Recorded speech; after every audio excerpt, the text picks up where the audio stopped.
ఆకాశమే హద్దుగా ధరావారం.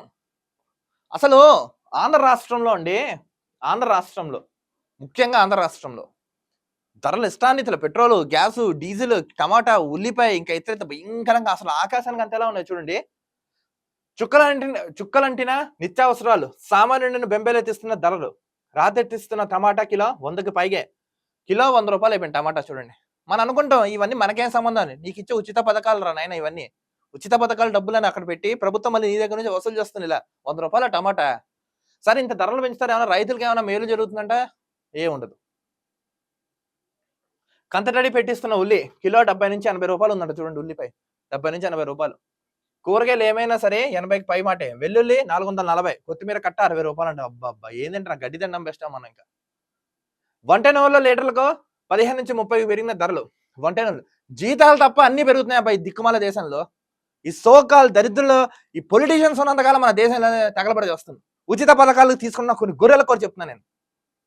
ఆ విద్యా వైద్యం వనరునైనా సామి అని చెప్పి మనం ఇంతలా పోరాడుతుంటే వాడు ఈ పథకాలు ఆ పథకాలు ఇచ్చి మన జేబులో ఖాళీ చేసి మళ్ళీ మన దగ్గరే ధరలు పెంచి డబ్బులు వసూలు చేస్తున్నారు. ఎప్పుడు తెలుసుకుంటారు మీరు ఈ ప్రజలు?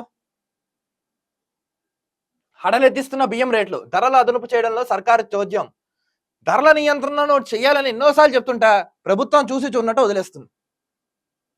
ఏమనంటగా వీళ్ళు ఇవి చేశారు అవి చేశారు శ్వేతపత్రాలు చూపిస్తున్నారు కానీ పని ఏ విధంగా చేస్తున్నారని అడుగుతున్నాం మేము. జాతీయ సగటు కంటే ఆంధ్రప్రదేశ్లోనే అధికం. చూడండి ఏపీలోనే అధికంగా ఉన్నాయి రేట్లు. అది కూటమి సర్కారు వచ్చి ఏదో చేస్తుంది అనుకుంటే ఆ సర్కారుకి ఈ సర్కారు ఒకేలా ఉన్నాయి కదా అబ్బా. ఏం చేశారు మీరు? ఫస్ట్ తారీఖు పెన్షన్లు ఇచ్చేస్తారు, అది మాత్రం మంచిగా ఇస్తారు. అది మీరెందుకు మా డబ్బు మాకే ఇస్తున్నారు బొచ్చు, అందులో ఏముంది మాకు?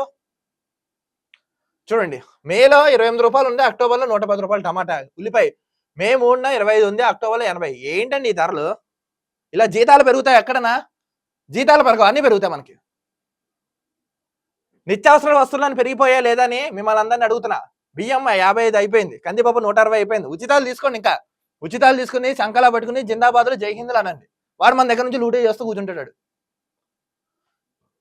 ఇలా కడానింటికి అదనంగా 5 ఏళ్ళలో 8 లక్షల భారం పడింది. నా ఆడపడుచులందరికీ 8 లక్షలు ఇచ్చాడు ఈ ముఖ్యమంత్రి.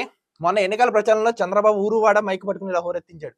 సీన్ కట్ చేస్తే ఆయన సీఎం పీఠం ఎక్కారు. ఇప్పుడు రాష్ట్రంలో ఏం జరగాలి? నిజానికి ధరలు దిగి రావాలి, కానీ ఏం జరుగుతుంది? ఆకాశమే హద్దుగా పైకి పోతున్నాయి. ప్రజలను ఏదో ఉద్ధరిస్తామంటూ జట్టు కట్టిన టీడీపీ, జనసేన, బీజేపీ జోద్యం చూస్తూ సామాన్య నడ్డి విరుస్తున్నాయి. కూటమి ప్రభుత్వం ఏమో మీరు చూస్తూ ఊరుకుంటున్నారు.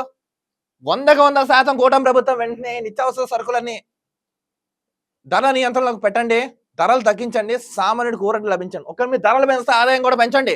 10 రూపాయలు పెరుగుతా 1000 రూపాయలు జీతం పెరిగే దిశలాగా అడుగులేయండి మీరు కూడా ప్రభుత్వాలు. అందుకే విద్యా వైద్యం కావాలరా పథకాలు తీసుకోకుండా నాయన అంటుంటా గొర్రెల్లో వెళ్ళి చేతులు జాపి తీసుకుంటాం మనం.